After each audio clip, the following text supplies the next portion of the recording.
36, ready, go. Incline my heart to your testimonies, and not to dishonest gain and envy. Turn my eyes away from vanity, all those worldly, meaningless things that distract. Let your priorities be mine, and restore me with renewed energy in your ways. Let's close our eyes and bow our heads in prayer. Heavenly Father, we come before you in the name of Jesus. Lord, nagpapasalamat kami sa panibagong buwan na binigay mo sa amin. Lord, yung lumipas na 5 buwan, talagang naranasan namin ang pagpapala, proteksyon, ang pag-ibig, ang iyong kabutihan. At Panginoon, itong bagong buwan, meron kang mga gustong gawin sa aming buhay. Kaya narito kami, Lord, hanggang makinig sa iyong salita. Pagpalain niyo nga po kami lahat, ang aming puso, ang aming isipan, maging mga tenga namin na makarinig sa iyo. Lord, dalangin po namin na pupuspusin mo kami lahat ng iyong espiritu, karunungan, kalaman at pangunawa. Hindi lamang kami magiging tagapakinig sa buhay namin ang bawat marinig. Ituwid niyo po ang aming daan, gaya ng aming binasa, that you will incline our hearts to your word, Lord God. Ang aming mga puso ay tinataas namin sa iyo. Pihitin mo, baguhin mo, Panginoon, at maging katulad mo, Panginoon Jesucristo. Muli, maraming salamat po sa pagbasa ng salita. Pagpalain mo sa aming puso, sa lugar na ito, nire-review namin mga distraction, mga deception ng kaaway, mga delays, upang kami hindi makatanggap ng salita. Lord, maging mabuti ang aming mga puso upang kami makatanggap ng mensahe sa iyo. Salamat po, muli, ikaw ang magturo, mangaral, at makikinig kami lahat sa iyo. Sa pangalan ni Jesus. Amen. Palakpakan po natin ang salita ng Panginoon. Praise the Lord for the new month. So we'll be talking about, napakaganda nito, no? Habang inaaral ko, even in my life, gusto ko rin i-apply, siyempre, tawag dito, it's really appropriate, dapat lang na i-apply ko ito sa aking buhay. At ganoon din po sa atin, ang pag-uusapan po natin is about divine alignment. Sabihin nga natin, alignment. Una natin i-align sa ating Panginoong Jesucristo, sa Diyos, ay ang ating mga puso. Handa na po ba kayong maibalik muli sa Panginoon? Maituwid natin? Alam niyo, speaking of pagbabalik, oh, praise God, bukas, pasukan na. Excited ba kayo? Hello, pasukan na. Aga na namang gigising, maghahanda na naman ang mga baon. Maybe some of us were not excited. Para sa mga bagong estudyante, excited yan. Lalo na pag may mga bagong gamit, no? Bago bag, bago shoes. O yung sa mga hindi natin masyadong kinarin ang pag-aaral, parang papasok na naman. Lalo na pag medyo mahabang-mahaba yung pagbabakasyon nyo. Maybe some of us were not excited kasi magkakaroon na naman ng adjustment sa schedule nyo. Yung dating gising mo, hindi na pwedeng gano'n. Tama? Kailangan mas maaga na kasi siyempre, sasalubungin mo na naman yung traffic, sabay-sabay na mga estudyante, magkakaiba na yung mga priorities, no? Kumbaga parang, ibabalik na naman ako sa maagang schedule. Alam niyo, yung iba nga mahirap dahil panghapon, di ba? Tapos buong linggo, isipin niyo naman yan. Paano yung mga baong ihahanda? Paano yung gawain sa bahay? Paano yung trabaho? Paano yung gawain sa church? Minsan, loaded tayo di ba? Ng mga gawain. Sabi ko dun sa mga anak ko, anak, nagbakasyon na kayo pero this year, napapasok na yung pasukan. Kung dati, nakapag-gadget kayo, cellphone kayo, adjust muna tayo ng priorities. Wala na muna yan. Kakansilin muna lahat yan. Why? Kasi mahirap yan pagsabay-sabayin lahat. Tama po ba? Sabi mo na sa katabi mo, sabi mo sa kanya, hindi mo kayang pagsabayin lahat. Totoo. Yung isang anak namin, from kinder, mag-grade 1 na siya. Aba, hindi na yun parang daycare kinder. Kailangan matuto kang magbasa doon. Hindi na uubra yung mga kaiyak-iyak mo. Inakayo ko na, hindi na uubra yun. Grade 1 ka na. Kailangan yung isipan mo, maayos na, maituwid. Tama mo ba? Ma-align. What will happen? Kapag hindi tayo nakapag-adjust sa mga season ng buhay natin, yung isang estudyante, ano po mangyayari sa kanya kapag parang po piling ko, bakasyon pa rin eh. Malamang absent-minded yan pagdating sa school. Hello, exam na, hindi pa humahawak ng libro. Ay, papasok yan, parang makakatamad. Kasi hindi niya pa na-i-align yung kanyang isipan, yung kanyang puso na, teka, estudyante pala ako. Teka, ako pala yung magulang na maghahati. Kailangan matutunan natin, ibalik yung ating kaisipan, yung puso natin sa mga importanteng bagay. Ganon din sa Diyos.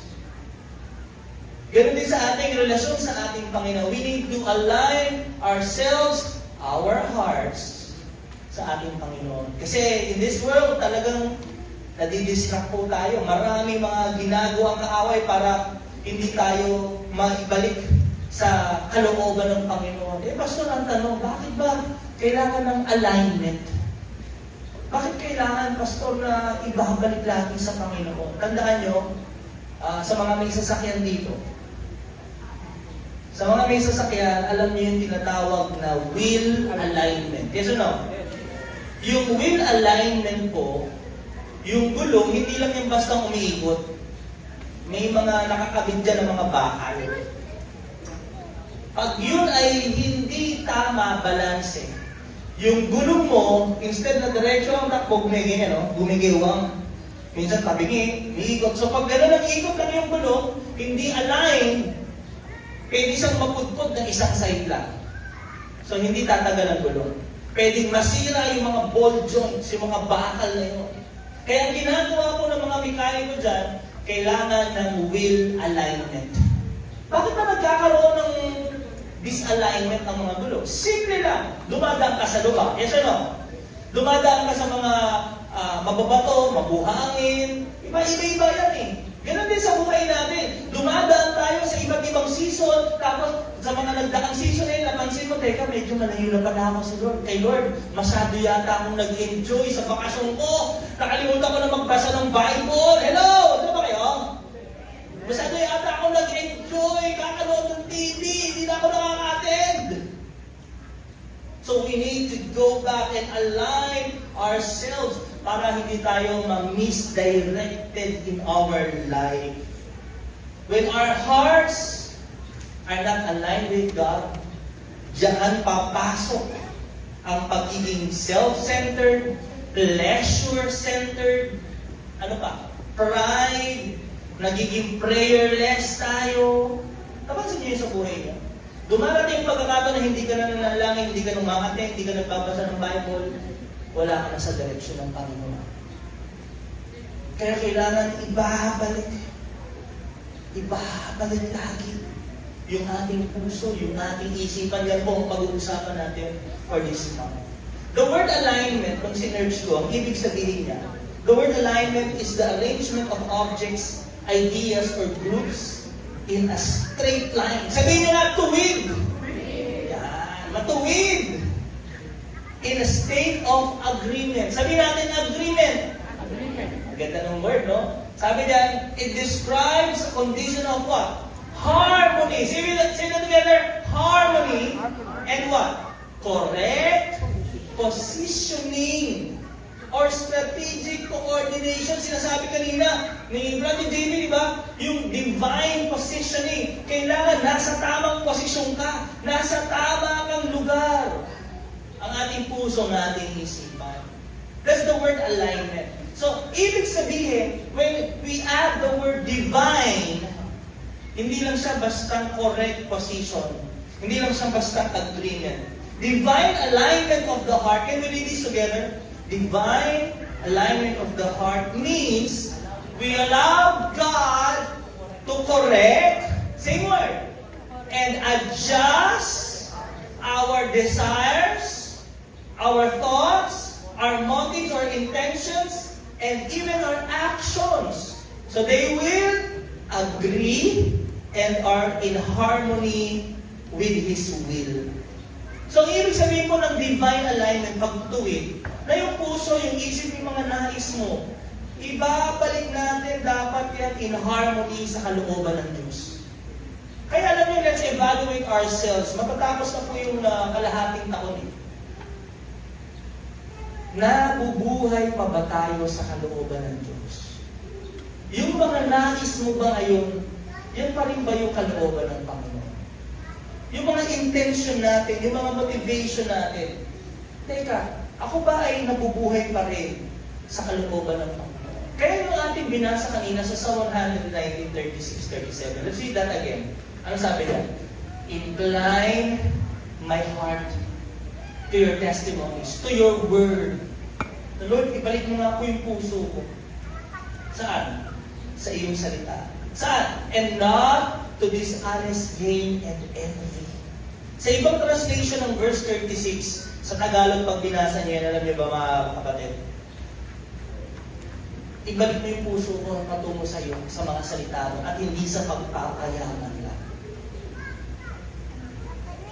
Kaya ang translation ng Amplified Bible, dishonest gain and envy, most of the time, pag wala tayo sa Panginoon, ang iniisip lang ng tao ay pagpapayaman. Patungkol sa sarili.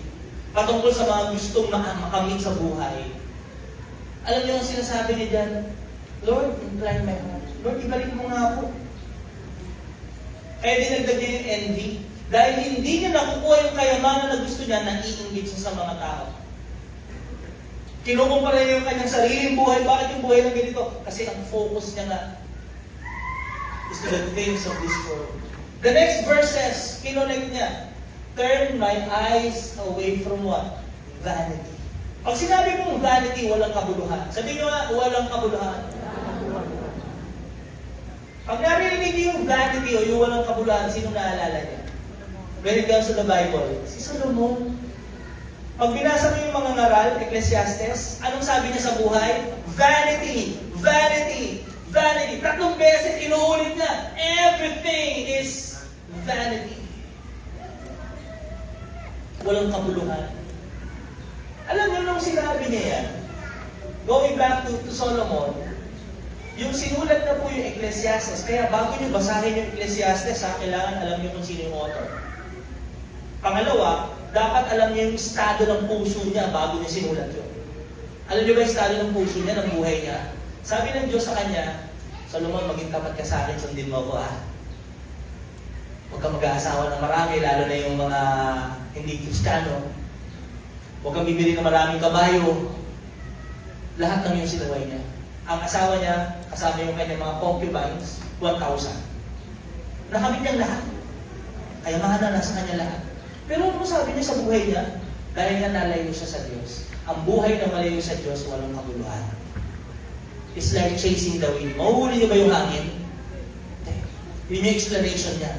Sa buhay ko, kahit anong gawin ko, kulang pa din. Because he's chasing the things of this world. Ano yung vanity na sinasabi niya? The worldly, the meaningless, that distract. Let your priorities be mine and restore me with renewed energy in your ways. Lord, yung puso kong nalayo sa iyo, Lord, panumbalikin niyo nga ako. Yung puso ko pong nandaya sa mga kalayawan ng mundo, Lord, ibalik niyo nga ako. Amen! Maybe you're here today, pastor, parang yung heart ko kay Lord, hindi na ganun gaya ng dati. Ang kailangan natin, divine alignment. Kailangan maayos, maipanumbalik tayo sa kalooban ng Panginoon. 3 letter R. Ano ang unang step? Unang step, para maibalik tayo sa Diyos. Ano yun? Lahat ito, kailangan ito yung una nating dapat gawin. Sige. Ano kailangan gawin? Repent. Magsisi ka. Talikuran mo yung mga kasalanan mong ginawa. Talikuran mo yung mga pinili mo kaysa sa Panginoon. Magkaroon ng U-turn sa buhay mo. Change of mind, change of heart, change of actions. Yan ang repentance. Kailangan natin pagsisihan. Lord, sobra na ako sa Netflix. Lord, hindi na ako nagbabasa ng Bible. Pero natapos ko 3 season, every episode ako. Oras-oras. Lord, sobra na po ako sa paglalaro. Sobra na po ako sa bakasyon. Sobra na ako sa mga makamundong gawain. Lord, Una, gusto natin, January, simula ng taon, may fasting tayo. Pangalawa, June, ayan, may prayer and fasting tayo. Alam niyo ba, ito yung parang para makabalik kayo rin. Yung dating gana mo sa pag-jojora, di ba? Yung pag-attend ng gawain, grabe, pag may fasting tayo, no? Tapos inaalis mo yung mga masasama, di ba? Yung mga hindi importante sa katawan mo, di ba? Nababawasan yung kanin, hindi ka nagsasabaw na masyado ng mantika, pero nakalipas ng February, chocolate, March celebration, April, nako, walang ano, mga mantika, di ba? Unlimited, nako, May na, nako, XL na naman tayo. Alam niyo mga kapatid, kailangan matuto tayo bumalik. Ano kailangan gawin? Magsisi tayo. Alam niyo nakakatuwa ang Panginoon. Kahit gaano ka lumayo sa Diyos, isang paglapit mo sa Kanya, tatanggapin ka yan. Amen! That's the God we serve! Lord, ako masabi ko, kung nag-enjoy lang, sobrahan na ata ako sa pahinga. Nasobrahan na ata ako sa kasiyahan, Lord. Balik tayo. I-confess. Sabihin mo, confess. Ibig sabihin po ng confess, kailangan lalabas sa bibig mo. Alam niyo ba kung saan kayo sobra? Don't live in denial. Alam mo yan, kapag ikaw nakikinig ka ng Word of God, umaattend ka rito, alam mo, kinukulit ka, Lord, alam ko kung saan ako sobra. O pwede sabihin natin, saan ako kulang. Dahil ang totoo, sobra na ako sa ibang bagay. Let's go back and repent and confess your sins. Kailangan mo sabihin yun. Kung hihingi ka ng tawag, ito ang paghingi ng tawag sa Diyos. Hindi lang sasabihin mo, Lord, patawarin mo ako sa lahat ng mga kasalanan ko. Minsan parang blanket prayer, lahat ng kasalanan mo, sinukluban mo ng ano, di ba? Hindi. Lord, patawarin niyo po ako. Nasobrahan na po ako sa pagbabrowse sa social media, wala na akong time magpasalamat. Lord, nasobrahan na ako sa pagbabakasyon, hindi na ako nakaka-attend ng mga gawain. Lord, patawarin mo ako, Lord. Kailangan lalabas sa bibig. Confess. Mas effective po at yun ang sinasabi ng salita ng Panginoon. Remember, there was a man by the name of David. David, lagi siyang panalo, di ba? Goliath, tinalo niya. Marami siyang laban na panalo. Kasi nung isang araw sa kanyang pakikipaglaban, napagod siguro, nag-relax-relax na siya, sabi niya, kaya na nila yan! Anong ginawa niya? Nandun siya sa rooftop, di ba? Anong ginawa niya sa rooftop? Nagpahinga siya na, no? Lakad-lakad siya doon. Meron siya nakitang babae, naliligo, di ba? Si Bathsheba. So, nag-commit siya ng adultery, nag-commit siya ng murder, kasi pinapatay niya yung asawa ni Bathsheba nung nalaman niya na si Bathsheba. Anong nangyari kay David?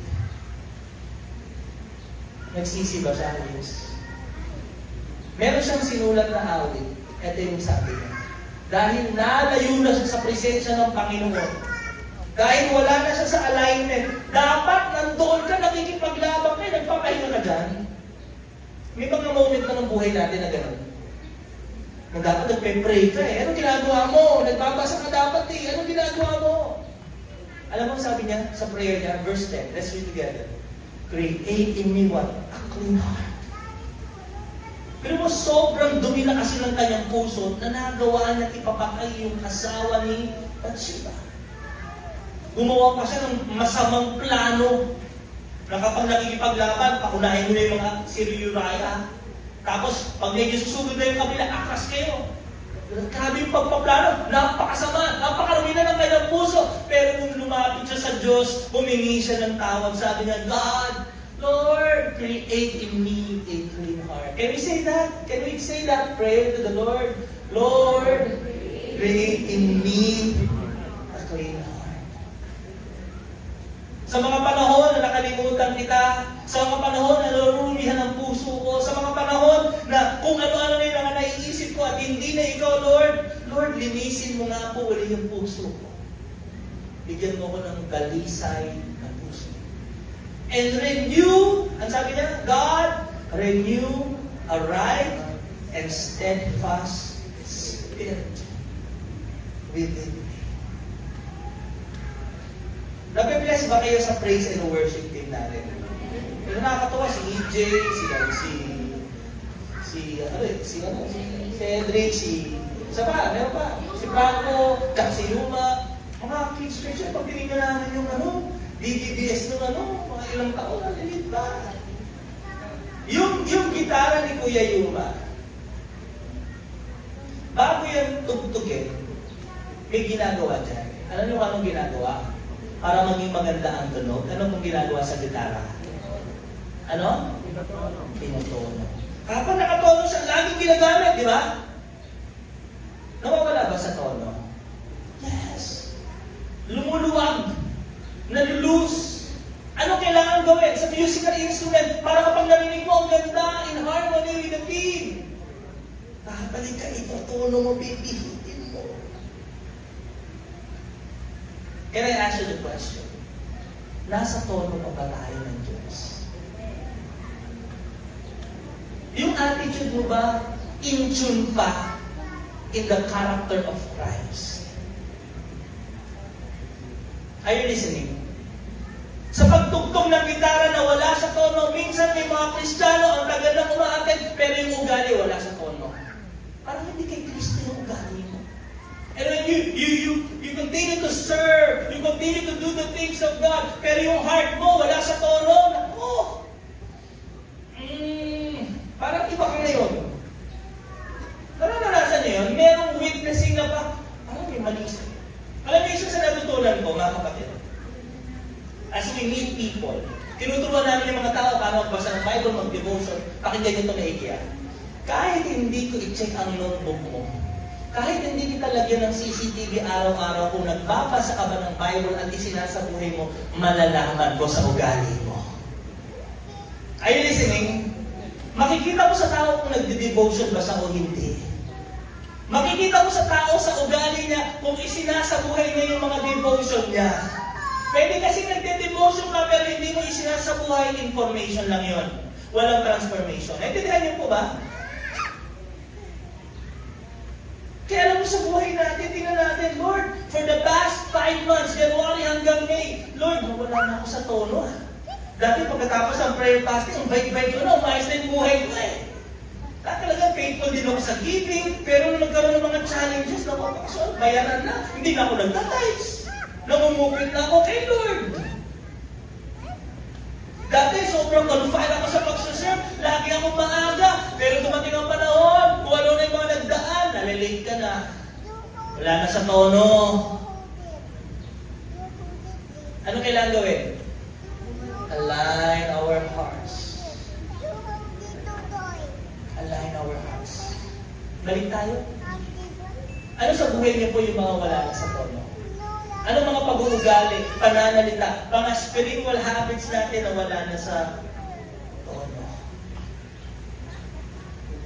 Humingi tayo ng tawad sa Diyos. Pagsisihan natin, Lord, tatalikuran ko na ito. At babalik na po ako sa iyo. 1 John chapter 1 verse 9, can we read that together? If we freely admit, can we say that word, admit? Tingin lang kayo dito, kailangan matuto tayo ng umami. Pastor, Lord, ako yun. Wala sa tono, wala na sa alignment. Dati, ang ganda ng record ko eh. Maayos na yung attitude ko eh. Bumalik na naman ako sa dati kong masamang ugali. Medyo napipigilan ko na yung dila ko ng fasting kasi gutom ako, hindi ako makasigaw eh. Nahihina ako. Pero bumabalik. If we freely admit that we have sinned, and what? Confess our sins. Napakahalaga po ng confession. Gusto ko pong ituro sa inyo ang pagiging honest. Nasasabihin mo sa iyong mga accountability partners kung ano yung mga bagay na dinidil sa iyo ni Lord. Hindi lang dapat ikaw ang nakakaalam ng kasalanan mo at ang Diyos. Hindi. Dapat merong ibang tao malapit sa iyo.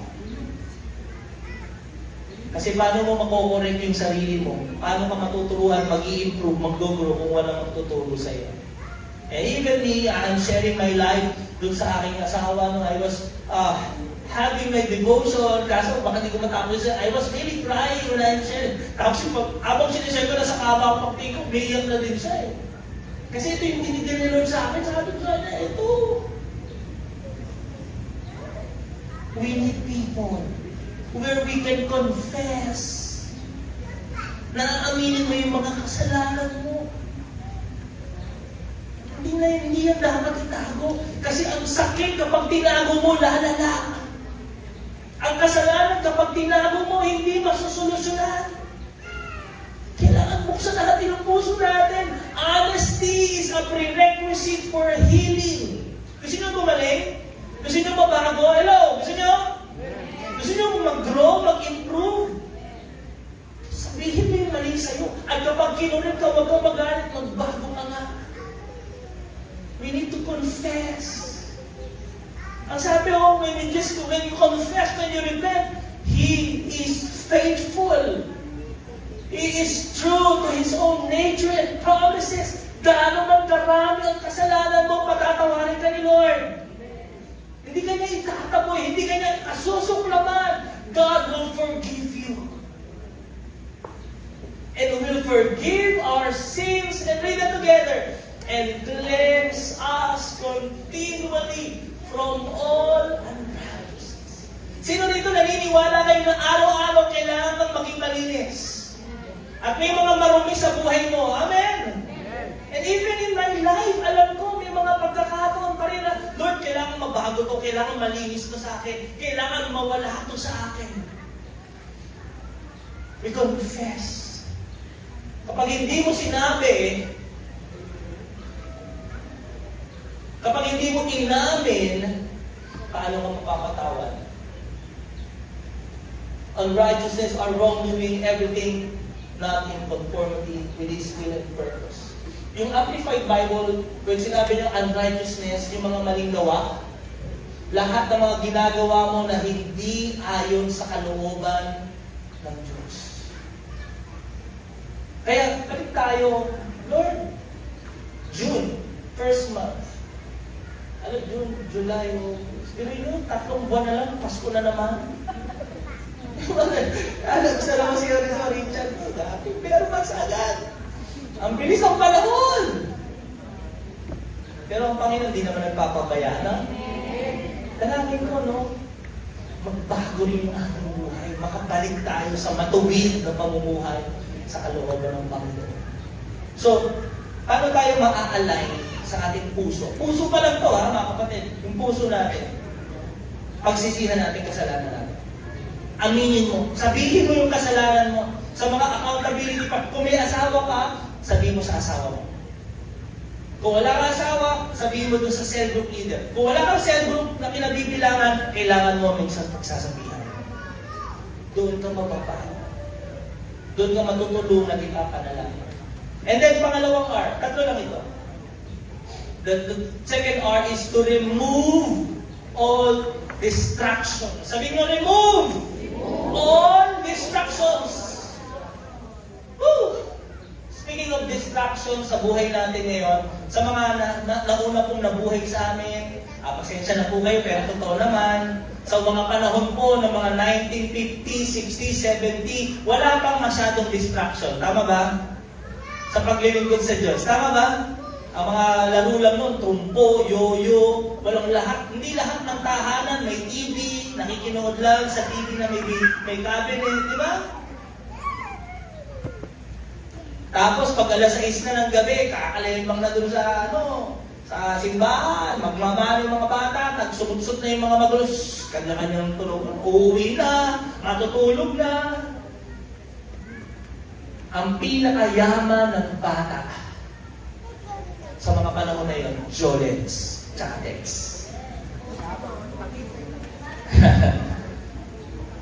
Yun lang ang yaman. Ang pinaka-distraction sa bata, paglalaro sa labas. Basketball, agaw games.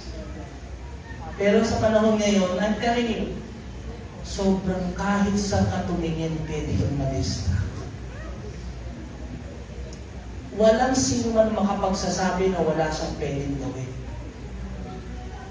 Kahit sa katumingin, ang dami mong pwedeng magawa. All of those things, pwede kang maglaro ng ganito, pwede kang mag-watch, pwede kang kumausap, pwede kang kumausap ng tao sa abroad. Alam mo yun? Kung ayaw mo ng mga Pilipino, kausapin mo yung ibang mga lahi. Magkakaroon ginagawa na yung mo.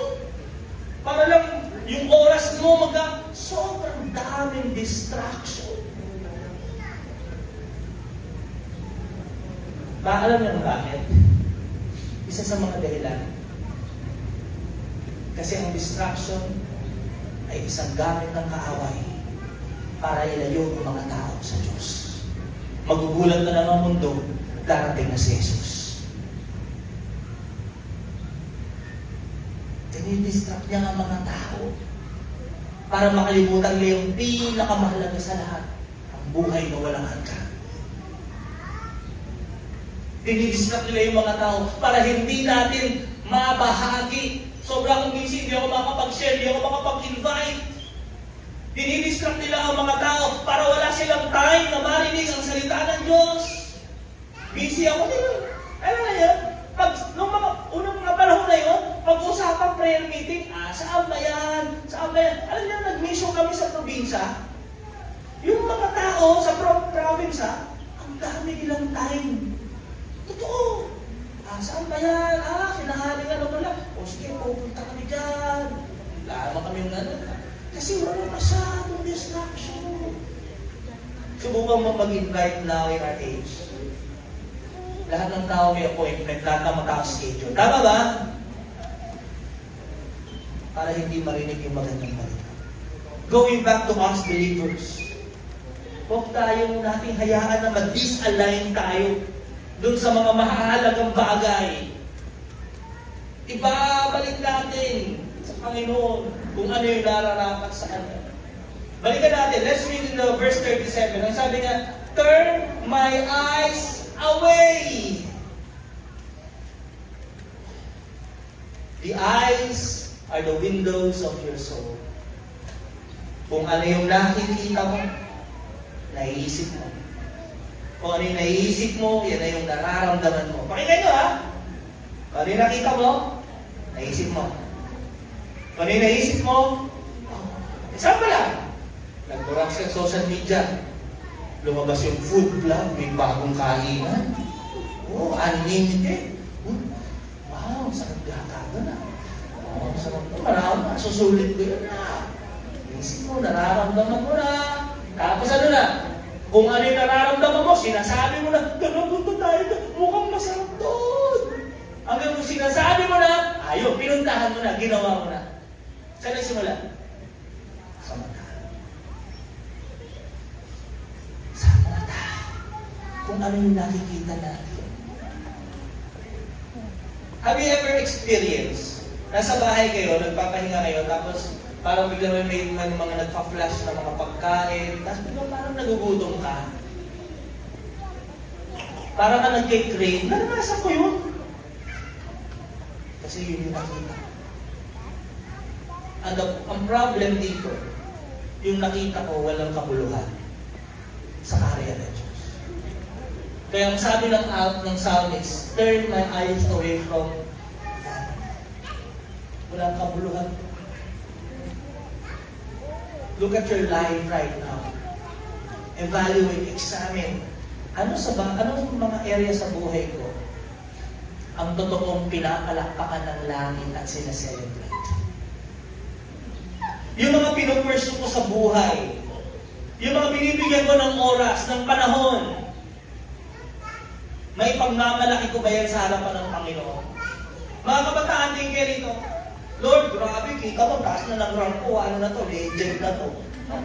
Mythical 5, mythic na to, glory na to. Ang gagawin ng pilot, grabe, galing mo mag-ML, anak. Hindi ko sinasabing masama yun, pero pag buong buhay mo, nandun ka na. Vanity. Can you say that word? Vanity. Nakakuluhan. Sipin mo, yung binibigyan mo ng lakas ng oras, may kabuluhan ba? Pag nanonood tayo ng TV, ayan, dati HBO cable, di ba? Tapos yung iba may splitter pa, 3 na, yung labo dito, makapit-bahay kasi nanonood din. Ito yung splitter. HBO, ngayon kahit anong gusto mo panoorin, pwede mo panoorin. Di ba? May kabuluhan.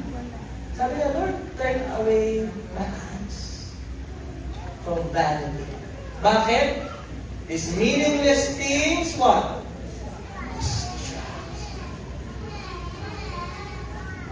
Hindi ko nagagawa yung mahalaga. Hindi ko nabibigyan ng oras yung mas mahalaga.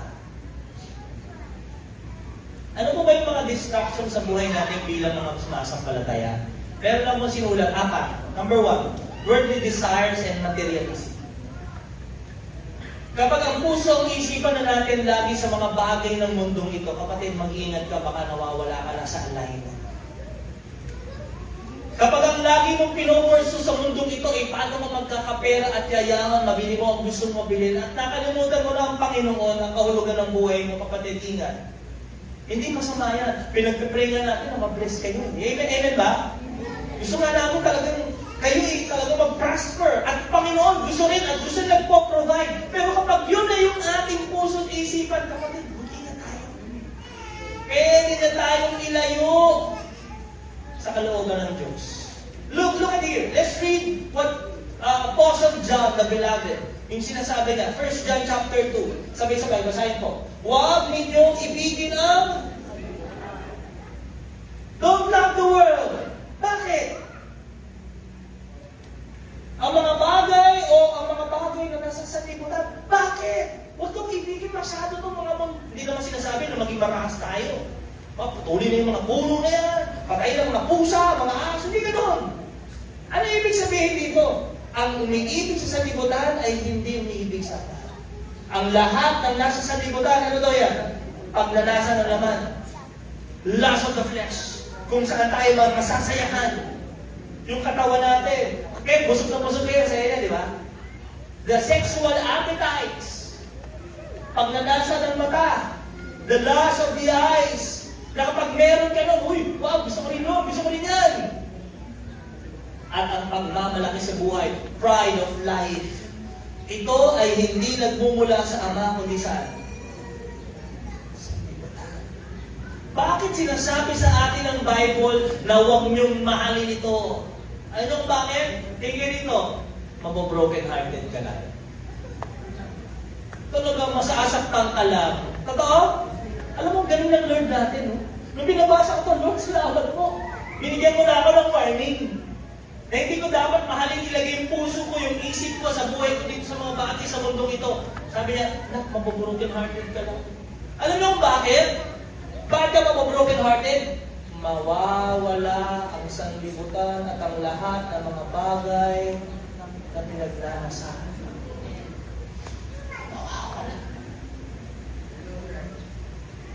Inispend mo yung buong buhay mo para ka makabili ng kotse. Yung kotse mo nakarma. Ano nararamdaman mo? Bumili ka ng cellphone, ilang buwan, ilang taon ka nagtrabaho. Nung nabili mo yung phone na yun, kinalimutan mo lahat para mabili lang yun.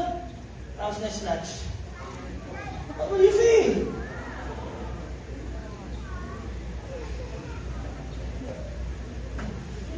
Wala lang.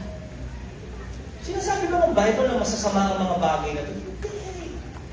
Ang masama is ito na yung naging Diyos mo sa buhay. Ang masama ito na yung naging prioridad mo sa buhay. Iiwan mo rin lahat. Sasakyan, pondo, bahay. Huwag mong masyadong mahalin, kapatid. Na buong puso mo, yun na lang yung naging goal mo. Na mabili ko itong bahay na to, mabili ko itong lupa, itong mansion na to.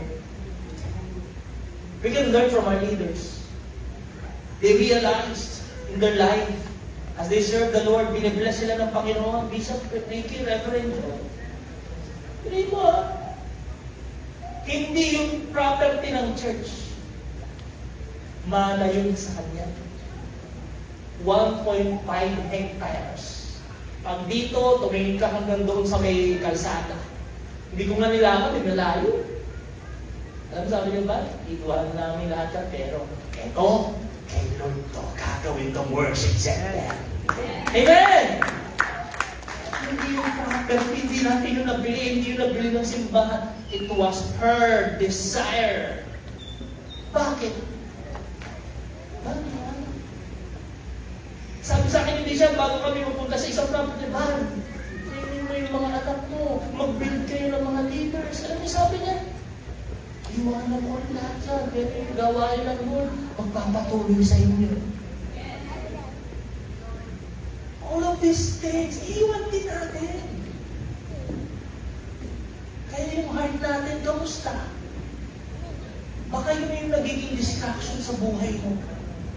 Yung pagkuha ng mga kayamanan. Ano sabi niya? Ngunit ang mga sumusunod sa kalooban ng Diyos ay mabubuhay magpakailanman. Praise God!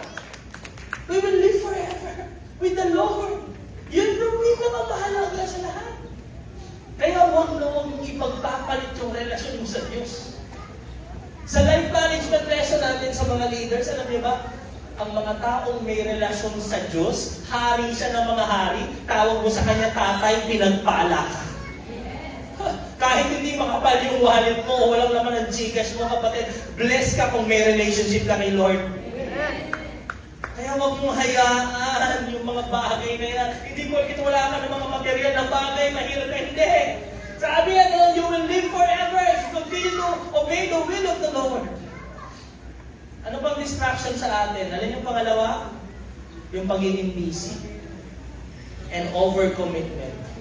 Kaya naman tayo busy kasi lahat ng mga bagay, tinanggap mo. Lahat ng mga invitation, nag-say ka ng yes. Okay. Si Jesus, hindi lahat ng invitation pinuntahan niya. Pinili niya lang yung mahalaga. Amen. Sabi mo sa katabi mo, sabi mo sa kanya, kapatid, hindi lahat oo. May mga bagay na hindi masyadong mahalaga. Say no. Overcommitment. Naalala niyo yung mga Israelite? Nung pinuntahan sila ni Moises, sabi niya, palalayahin kayo ng Diyos. Palalayahin kayo sa Ehipto. Dadalhin tayo ng Diyos sa lupang pangako. Doon natin siya sasambahin. Kayo ngayon alipin, pero palalayahin kayo ng Lord. Alam mo nung narinig ni Paraon? Pakinggan niyo to. Nung narinig ni Pharaoh, yung balita na yun, na yung mga hard-working na mga Israelite, mawawalan na ako ng mga tauhan. Magiging busy sila ngayon eh. So ibig sabihin, mag-worship sila. Hindi na sila makakapag-work. Alam mo ginawa? Let's read that. Exodus 5:19. Give these people harder work to do.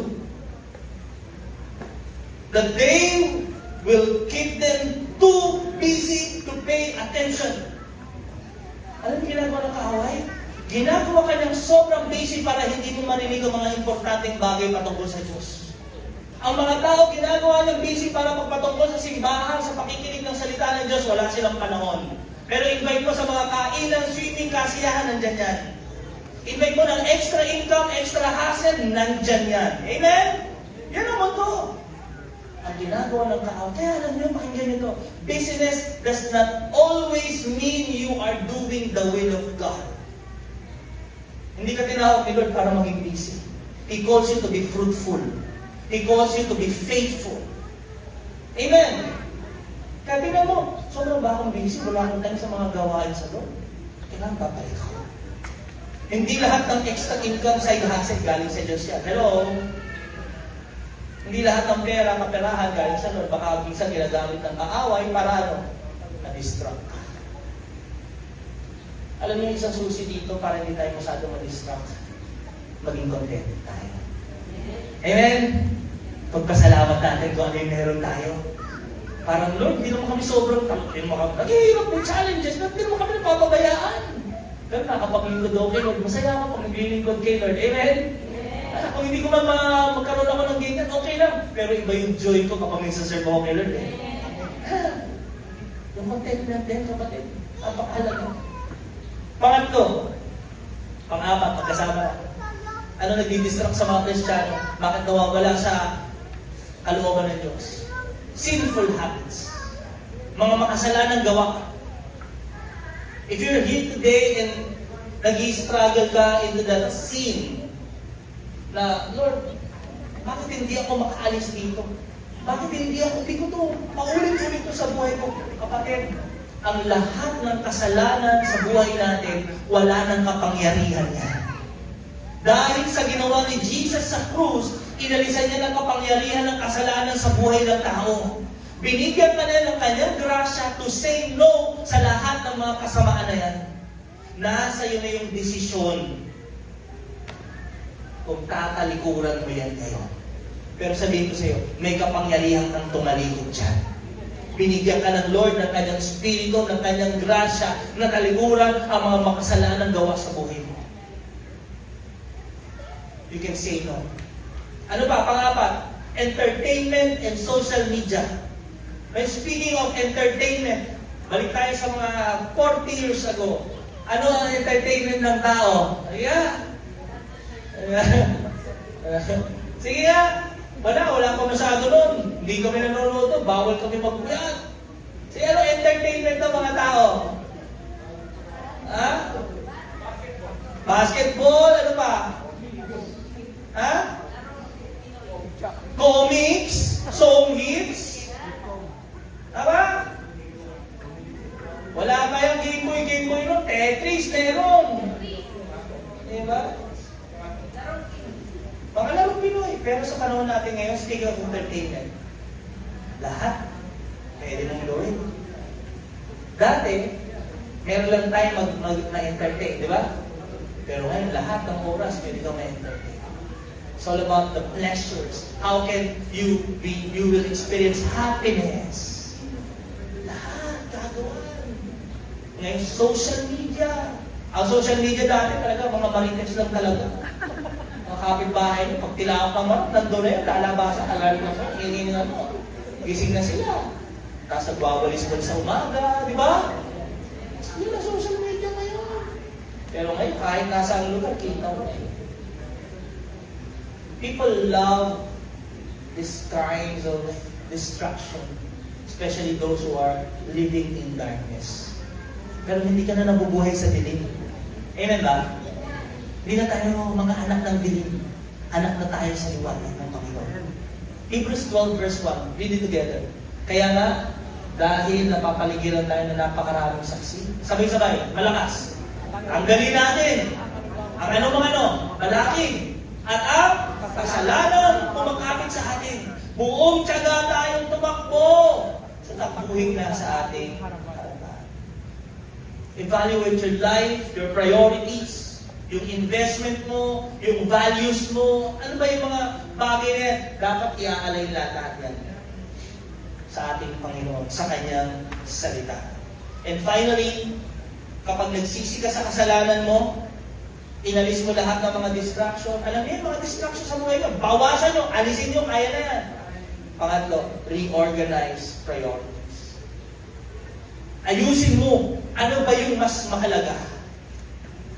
Ano ba yung mas importante? Gusto ko i-share sa inyo yung tinuro namin sa life management. May isang professor. So yung professor na ito, talino, may mga estudyante. Naglabas ng jar. Siguro ito, alam niyo na ito. O, sabi nung professor, itong jar, lalagyan ko ng mga bato. Lagyan niya mga malalaking bato. Puno yung jar. Tingnan yung mga estudyante. Puno na ba yung jar? Sabi ng mga estudyante, yes, puno na po. Alam niyo ginawa ng professor? Kumuha ng mga graba, mas maliliit na bato. Sumiksik yung mga graba dun sa mga maliliit na bahagi ng jar. So, tinanong niyo ulit mga estudyante. Sabi niya, puno na ba yung jar? Sabi ng mga estudyante, opo, puno na. Ang ginawa ng professor, kumuha ng buhangin. Nilagay niya, nagsusukay ng mga bahagin kung saan, mga singit-singit doon. Nagtanong uli siya, puno na ba yung jar? Sabi ng estudyante, siguro po, nag-isip na eh. Kumuha uli ng professor ng tubig. Lagay niya doon sa jar. Kumasya. Tapos tinanong niya, puno na nga ba yung jar? Puno na nga siya. Tinanong niya ano yung lesson doon sa pinakita niyang illustration. Sabi ng isang estudyante, tumasa ka ba? Ang lesson po, kahit gano'n kayo ka-busy, meron pa rin mga buhangin, pwede mong gawin. Oh, that's a good point. Pero alam niyo sabi ng professor, ito ang pinaka-moral ng lesson. Pinakamalaga dapat hindi niyo makalimutan. Kapag inuna mo yung buhangin, hindi mo na malalagay yung mga malalaking bato. Pag inuna mo yung mga graba, hindi mo na mailalagay yung malalaking bato. yung mga malalaking bato, yung mga importante talaga sa buhay mo. Dapat yan ang mauna sa atin araw-araw. The question here, what or who is your priority? Ano ba yung priority mo? And we can define our priorities. Paano ko malalaman yung priority ko? Simple lang. Yung priority mo, yan yung mahalaga sa'yo. Ulitin ko yung priority mo, yan yung mahalaga sa'yo. Your priorities will determine what you value in your life. Kaya hindi mo siya priority kasi ang totoo, hindi siya mahalaga sa buhay mo. Amen? Are you listening? Kaya may mga tao, pag tinatanong patungkol sa Diyos, bakit wala kang time? Bakit hindi ka na nagsisimba? Hindi na pwedeng sabihin na, wala akong masyadong time. Ang totoo, hindi mahalaga ang Diyos sa'yo. Kasi kung mahalaga ang Diyos sa'yo, kahit anong mangyari, bibigyan mo siya ng panahon. Ano mahalaga sa'yo? Trabaho. Kahit pagod ka, kahit nangihina ka, kulang tulog mo, papasok ka, yes o no? Bakit? Priority mo siya. Bakit priority mo siya? Mahalaga sa'yo trabaho eh. Are you listening? What is your priority? You need to reorganize. Ano ba yung mahalaga sa ating buhay? Matthew 6:33. Let's read this together. But first, can you say that? But first and most importantly, sabi niya, seek, aim, at strive after. Ano? Dalawa sinabi. His kingdom and His righteousness. Hindi lang His kingdom. Pag sinabing His kingdom, unahin daw natin yung kaharian ng Diyos. Ibig sabihin, yung kanyang pamamaraan. Ang ibig sabihin ng His kingdom, ano ba yung gusto ng Panginoon? Ano ba yung kalooban niya? Yun yung unahin mo. Speaking in our family, ano bang kalooban ng Diyos? Ano ba yung pamamaraan ng Diyos sa pamilya? Simple lang. Meron siyang organization sa family. Ikaw, tatay ka, dapat maging spiritual leader ka. So, ang dapat mo unahin sa buhay mo bilang tatay, paano maging spiritual leader? Ano pa? Pangalawa, provider ka. Isipin mo kung paano ka makakapag-provide sa family mo. Ikaw naman babae, meron din, binigay sa'yo si Lord. Ano yun? Yung kaharian ng Diyos, ang mga babae sa kanyang kaharian, nagpapasakot. Kanino? Sa kanyang asawa. Kung ikaw anak, you honor your parents, your father and mother, kailangan maging masunuri ka. Yun yung kingdom ni Lord. Pag umaalis ka doon sa order niya, hindi yun yung blessing. Hindi niya bine-bless ang mga disordered na buhay, misdirected life. Ang blessing nandoon sa kanyang kaharian. Amen? Kaya gusto niyo ma-bless yung family mo, yung business mo, in your finances. Paano ka mabe-bless? Ano yung ibig sabihin ng kingdom? Paano ba si Lord? Pag may dumating sa'yo, sige nga, paano siya papamamaraan niya? Anong una dyan? Expenses ba? Hello? Kapag ang ating pamamaraan ay sa sarili natin, expenses agad, tapos pleasure, yung gusto mo, tapos paghuli na si Lord, hindi yun yung kanyang pamamaraan. Hindi mo inuuna yung kanyang kingdom. Make Him your priority. Top most important, you seek Him. When blessings come, teka, kay Lord muna to. Oh, wow, kay Lord, pinahati ko na yan. Alam mo, every time may blessing na dumarating sa wallet ko, may zipper yun. May zipper yun, tapos yung pera meron. Sa loob ng zipper na yun, sabi ko sa mga anak ko, kasi bakit nawala yung pera ko dito? Dahil pinambili ng tubig, dahil may dumating na Shopee, dahil, saan mo kinuha yan? Doon sa wallet mo. Saan? Sa zipper?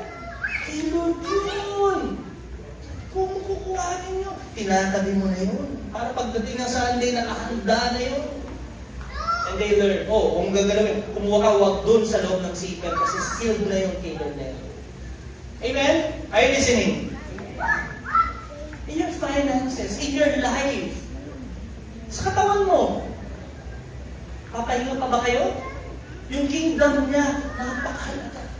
Ang pangalawa, His righteousness. Pag sinasabing righteousness, yung matuwid na pamumuhay. Nagtatimes nga, pero saan galing? Naku, ransom pala, no? Ransom money. No? Nagtatimes ako, ransom money to. Hindi ko makakulain. Nagtatimes ako, galing sa maleta to. Alam mo, hindi kailangan pagpapalain ng Diyos yung mga magnanakaw. the way of doing and being right, the attitude of character of God. Character of God. Hindi lang enough yung isinasa buhay natin, yung gusto niya, kailangan makita rin yung buhay niya sa atin. Yung ugaling ng Diyos, ugaling ni Kristo, makita sa atin. Ang sabi ng promise, the attitude, and all these things will be given to you also. Yung mga pangangailangan mo, dadagdag na lang yan ito. Amen? Yung mga pinagpe-pray mo na, Lord, ito po, kailangan po namin ito, babayaran po, ganyan. Kailangan po. Sabi niyo, priority. Meron po kayong damit na may butones. Yung mga anak ko pagpapasok sa school, talagang tinitingnan ko kung nag-iisip sila eh. Siyempre, bata pa, okay lang, tawa nga ako ng tawa. Kasi pag nagmamadali sila sa umaga, nakikita ko one time, uy, anong dapat unahin pag magbubutonis kayo? Taas. Yung anak ko iba, kung ano makita niya, unahin niya. Sabi ko, bakit ganyan ang alam mo? Itan eh, ayaw kumunik eh. Di ba magkaiba? Basta ganun eh. Dahil kulang ng pitones. Kasi lampas yung isa eh. Sabi ko, hindi kulang. Mali ka ng inunang ikabit. Saan mo unang kakabit? Pag inuna mo yan, dire-diretso na yan. Tama ba? Marami sa atin, hindi natin inuna yung sa taas. Ang inuuna natin yung kung anong gusto natin, ito. Kaya pagtingin sa buhay, ba't ganyan ang buhay mo tagilid?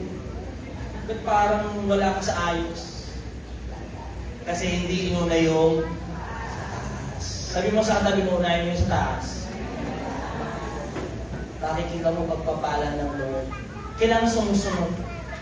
Psalm 119, 39 to 40. Help me abandon my walk. Kakahiya eh. Totoo ba yun? Pag di tayo nakakasunod kay Lord, hiya tayo. Lalo pag inuusapan dito yung mga bagay na hindi mo sinusunod, parang nanliliit, di ba? Ito, nakakahiya. Iniiwas tayo doon ng Panginoon. For your regulations are good. Ang sabi ng verse 14, sabay-sabay, I long to obey your commandments. Yun, gusto niyang sundin ang kautusan ng Lord. Renew my life with your goodness. Alam niyo po, yung mga utos ng Panginoon, hindi para tayo ay kulong, kundi iayos yung ating pamumuhay. Nakasakay na po kayo ng MRT train? Nakasakay na kayo? Ngayon, sa atin, di ba, may mga ganyan? Yung riles, trucks, I want to finish with this. Ganda to. Yung riles o yung trucks, para ba ikulong yung train? Bakit may riles? Bakit may trucks? Ayan, bakit may ganyan? Hindi lang, basta kung saan niya gusto, dumaretso siya. Ang purpose ng trucks, para kung saan gustong pumunta ng train, makarating siya ng ligtas. Mas madali siyang makakapunta doon sa kanyang destinasyon kapag nanatili siya doon sa trucks. Tama ba? Paano pag inalis natin yung trucks? Kumandag lang bigla yung MRT kung saan niya gustong magpunta. Makakadisgrasya. Makakasira ng buhay. Amen? Maraming tao dahil hindi sila sumusunod doon sa trucks na pinakita ng Panginoon, ito, dito, yung salita ko, dito lang, huwag kang lalabas dyan. Kasi pag umalis ka dyan, makapahamak ka at makakapahamak ka rin ng ibang tao. Amen? Kailangan nyo, sabi ng mga awit talagang, I long to obey your commands. Kasi kapag sumusunod tayo, kapatid, may kaligtasan doon. Amen. Huwag mong isipin, kinukulong ka ng Diyos, pinoproteksyonan ka ng Panginoon. At doon, kapag sinunod mo, darating ang panahon, mararating mo yung destinasyon mo. Susunod tayo doon. Mas nagiging useful tayo. Mas nagiging fruitful tayo when we choose to maintain, to remain in the tracks, the word, the way of God. Pag lumabas tayo doon, makakadisgrasya.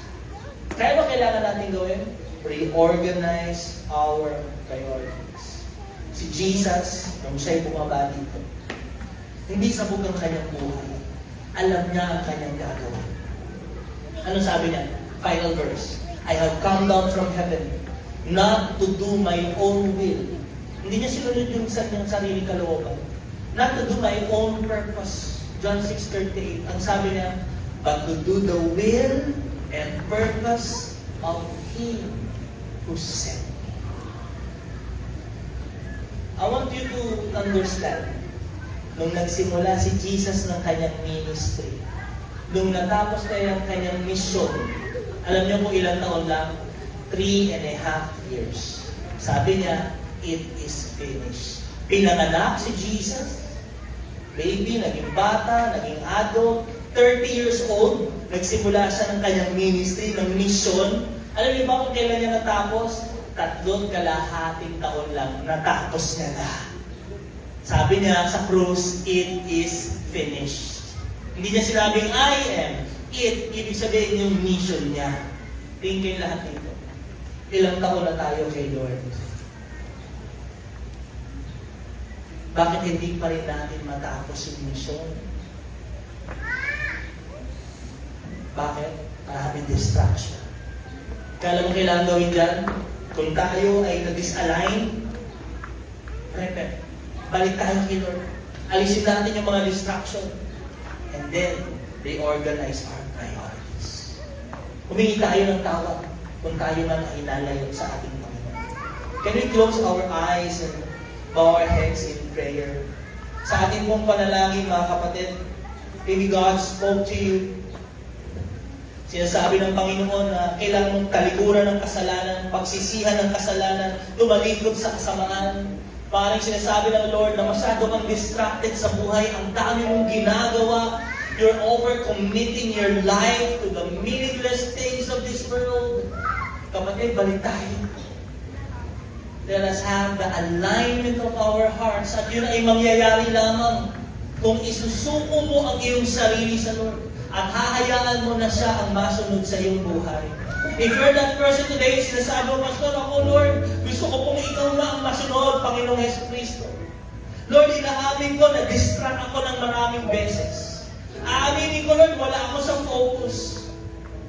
You just lift up your hands to the Lord and let's pray a prayer of asking God's forgiveness.